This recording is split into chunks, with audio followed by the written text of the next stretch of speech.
We welcome you inside the Gene Policini Center on the campus of the Rochester Institute of Technology for RIT SportsZone's presentation of Tiger Hockey. Tonight, RIT returns to home ice for a weekend series with Holy Cross. You are looking live at the only remaining captain on this Tiger team right now. Miles Powell and company found out this week they will be without the Norris twins for the remainder of the season. Powell will join us live in just a bit. Speaking of injuries, number 12 forward Ryan Kruper back in the lineup after missing the last 6 games. Kruper, who was coming on strong before getting hurt, he has 5 goals and 7 assists in 18 games. Tigers hoping to get him back up to speed here this weekend. You are watching RIT SportsZone Pregame Live, presented by Taylor the Builders. There's plenty to get to over the next half hour, including a visit from RIT President Bill Dessler. Good evening, I'm Kevin Roach, and we're so glad you could join us here tonight for RIT SportsZone Pregame Live. Well, the last time we were with you, the Tigers were in a bit of a free fall,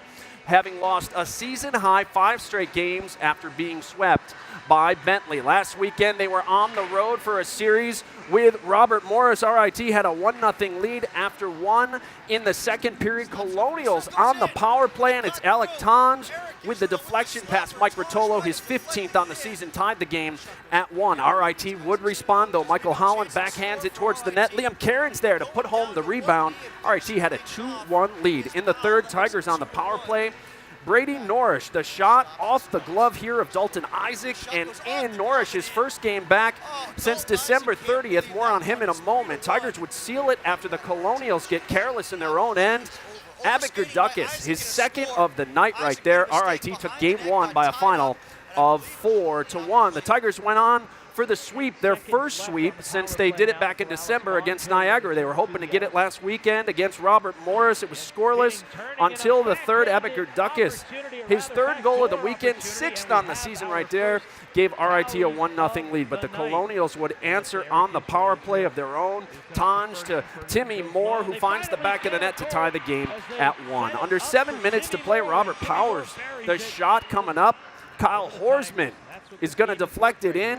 Robert Morris would add an empty netter from league leading scorer Brady Ferguson as they earned a split of the series with a 3-1 victory last Saturday night. So here are the up-to-the-minute standings in Atlantic hockey as Canisius and Air Force have separated themselves from the pack at 1 and 2. Robert Morris is third with 26 points. The Tigers are currently 7th, just 2 points away from a first-round bye. Of course, byes go to the top 5 teams in the league. We're joined now by the head coach of the Tigers, Wayne Wilson. And coach, obviously you lose Chase Norrish a couple weeks ago. Now we hear Brady is out of the lineup again. Obviously difficult to lose them on the ice. What about their presence in the locker room as well? Well, they're great leaders for us, not only great players, and we're going to miss them, but we've got to move on, and we can't dwell on the past. Sure. And as I said, our freshmen have to grow up. We've got 4 of them back there now, and you don't want to play that many young guys all at once, but we're 90% of the season is almost done here, so that they have got some experience. They know what to expect, and we're very happy with their play. They just got to continue to grow and not try and play outside of their responsibilities and try and do too much. Yeah, difficult stretch since the calendar turned, 3-7 since January began. How difficult is it for the coaches and yourself to try to keep doubt from creeping into the locker room? Well, that's it. You're working with, you're playing mind games with their confidence and so on. And I think we've kind of gotten over that hurdle now. And now it's time to just kind of be upset with the position that we put ourselves in and really dig in and really dig ourselves out of it. And we're going to have to do it with young guys, but we got Ryan Kruper back here tonight that really was coming on strong just before he had his ankle sprain, and we hope that solidify or give us a little more depth as a third-line guy here. Our top 2 lines got to get going and carry the mail. Mike's got to continue to play well in net, and then our freshman defensemen have to grow and go there and not leave it up to Mike Holland and Matt App here to do too much. So those guys will guide the young guys, and the young guys will have to now sink or swim.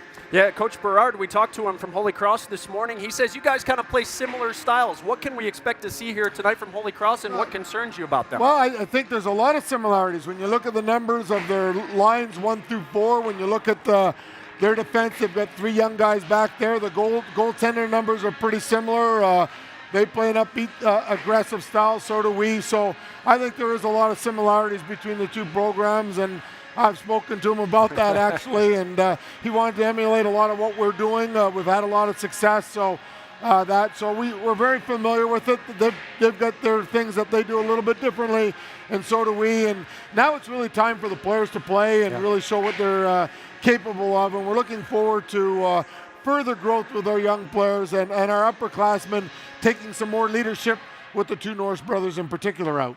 And Coach Berard said that the championship still goes through Rochester until you guys are beaten. You're still the defending champs. Best of luck here tonight against Holy Cross and this weekend, and we'll check back with you later tonight after the game. Yeah, Coach. We're looking forward to the challenge. We know it's going to be tough, but that's what it is. It's playoff hockey now to fight for position and try and get that bye. All right, we'll look forward to it tonight. A big game for the Tigers, as we mentioned earlier, with the Norris twins out. The Tigers' only remaining captain on the ice is junior forward Miles Powell. SportsZone Stacey Pengen is ringside and joins us now live with the captain.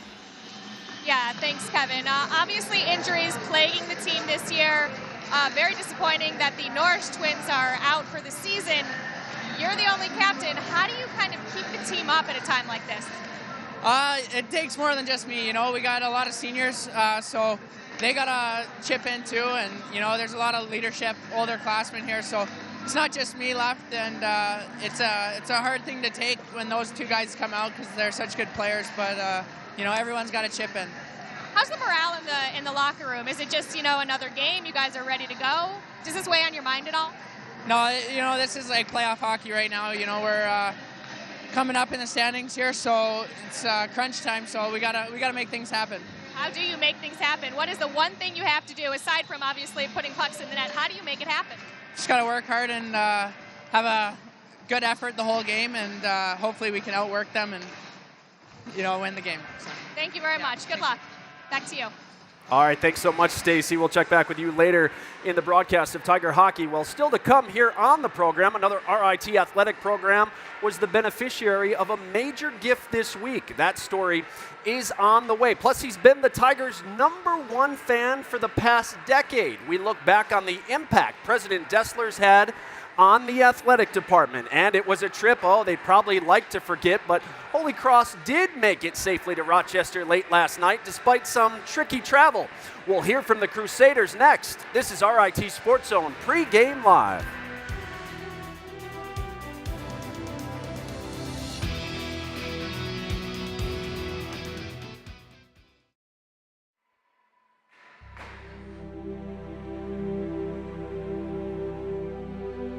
Tigers can somehow tie this one up. The roof is going to come off the building here. You can hear the noise. It's apt. Karen's on the far side. In front, mistake by Nell. Scores! The Tigers slopping their own end, and that's the team captain, Matt Bidell, 2-0, College of the Holy Cross. He's calling for help, an empty net now. That's something to keep an eye on is, Karen's, he's going right to the dressing room. Is Skirving and put back in. Cameron with the goal. And the Tigers are not dead yet. 1:10 remaining. A goal by Caleb Cameron. It's 2-1. Just when they pull Kristen short, they got the rush going the other way. And the Tigers coming to life here. There's Todd Skirving. Hits the puck at the net. Boom. Tigers win the draw. And now Short will race to the bench. Can the Tigers get the tying goal? Norge in front, goes right through. Nobody home on the opposite side. 6 attackers on the ice now for RIT. Brady Norge, that deflects. Tigers will control. Karen's back onto the ice. And still takes it away. Ian Karen's in front. Oh, and Mitchell was turned the wrong way. 44 seconds remaining in the game. Brady Norge, that goes right through to the near side. Chase Norge sending it to the far side. Mitchell. Brady Norge to Blatt and scores! We are tied!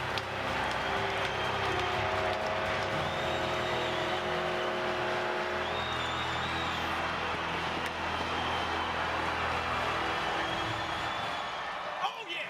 You gotta love it. Oh, a great game from last year here at the Policini. Hoping for a good weekend here this year. This weekend marks the only 2 meetings between these two schools this season. RIT leads the all-time series with a 24-12-7 record. In fact, RIT went unbeaten in 20 of 21 meetings with the Crusaders. from 06 through 2012. However, over the last 10, Holy Cross has owned the advantage over RIT.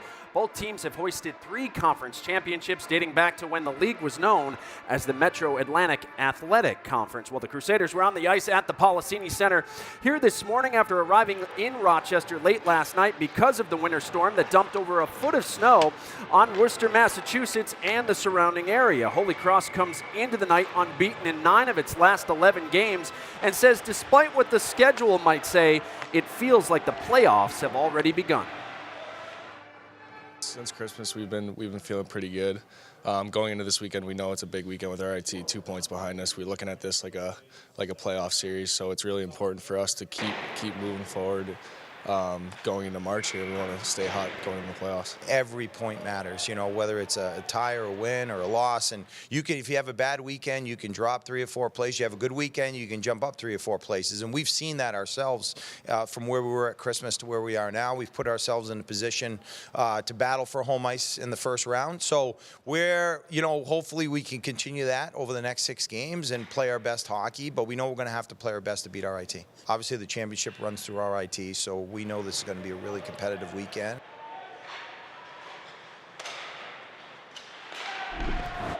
It is a big series here this weekend, and it is a homecoming for Holy Cross defenseman Johnny Coughlin, who grew up in Fairport. He told us he'll have some friends and family here cheering on him and the Crusaders here tonight. We welcome in the guys who will have the call for us at the top of the hour, Gene Battaglia and John DiTullio, and I don't have to tell you guys how big this weekend series is. Good evening. Good evening, Kevin. And yeah, it's funny, you heard Miles Powell say playoffs, and you heard Johnny Coughlin say playoffs. It does have that feeling here tonight. We're just a few weeks away, and the Tigers still, their goal is within reach to get that first round bye, but this is a big series against a team that has beaten Providence, a ranked team, has beaten Union, have played teams like Boston College and Notre Dame. This team is somewhat tournament tested when you look at Holy Cross. They only commit 9.2 penalty minutes a game. It's number 2 in the league, number 1 in the league, number 2 in the country. They don't beat themselves. There'll be a test tonight for this young Tiger defense as they're going against one of the top guns in the nation in Danny Lopez. Unbelievable, 12 power play goals. He is tied for first in league in terms of goals this season with 17. If you're going to shut down Holy Cross, it starts with shutting down Danny Lopez, who is having a sensational junior season. What a playmaker. Yeah, the 12 goals on the power play being number 1 in Division I. Adam Brubaker, now, John, without the Norris twins, this is one of those young defenders. Brubaker now on the top power play unit. Who's been playing well this season. You look at some of the freshmen that have really blossomed. It's really, you look at Adam Brubaker, who's really taken that next step. Now with the Norris twins out, Wayne is now counting on Brubaker even take on a larger role, and it starts tonight against a very good Holy Cross team. Yeah, and as we know, the Tigers just 2 points behind the Crusaders. John, what do the Tigers have to do tonight? Well, number 1, with everybody hurt, they got a lot of guys out. Wayne Stretz, don't be a hero. Stay within your role. Don't try to do too much. And it's time for some of their big guns to step up. Miles Powell, Gabe Valenzuela, some of those big-time playmakers. Big-time players need to play big in a big game, and they need to chuck the puck. They need to test Paul Barafato. Talking to Wayne this week, he can be beat. It's just a matter of getting goals, getting shots on net. They're one of the best at defending and not allowing many shots, only giving up during the last 11 games an average of 25 shots per game. The Tigers have got to generate some offense if they're going to win. It's going to be a fun one here tonight. Don't be a hero. What would Bill Belichick say? Do your job. Do your job. That's right. Do your job. Kevin, back to you. All right, thanks, guys. We'll see you at the top of the hour. Well, RIT trustees, alumni, members of the Rochester community, and beyond have made serious investments in the RIT athletic program over the last few years. It's evident with RIT's Division I hockey teams, but RIT's Division III programs are also prospering. SportsZone's Lauren Peace has more. The RIT wrestling program is the latest sport to receive a major gift. Thanks to 1979 grad and RIT trustee Ron Ricotta, the Tigers are the beneficiaries of a newly renovated locker room facility. Believe it or not, this was half the size about a month ago, and just because they're close and they love to hang out with each other and be together, they live in here. It's double the size. I mean, like the other one just felt cramped. This one feels amazing. It means a lot to everyone. I mean, the entire time this place was being built, we were all trying to sneak in here to watch the construction just because we were so excited for just how great this was going to be. And I don't know, it doesn't seem like a locker room would mean much to like a sports program, but we spend so much time in here. I mean, we hang out in here, people do homework in here, we socialize. I mean, this is where we spend time before matches, so it means a lot to the program and to all of us. You know, wrestlers don't get as much attention as some other sports. I thought if I can make a contribution that'll help make these people feel important and give them good accommodations, it would be good for them and good for the school. All right, let's go. Oh, it fits? You got my old rubber suit around here? We have a room full of wrestlers here who probably are inspired by this and are saying to themselves, when my time comes, I'd like to do the same. I think sports teaches you to give of yourself to others, and I would hope not just athletics, but the school and maybe other things that they're interested in, they would use some of their time and treasure to benefit other people, and I think that's what we're trying to promote here at RIT. Ron Ricotta and so many others enhancing the lives and the experience of RIT student athletes. Well, still to come on the program, it's been a decade of excellence for RIT's athletic programs under President Bill Depp.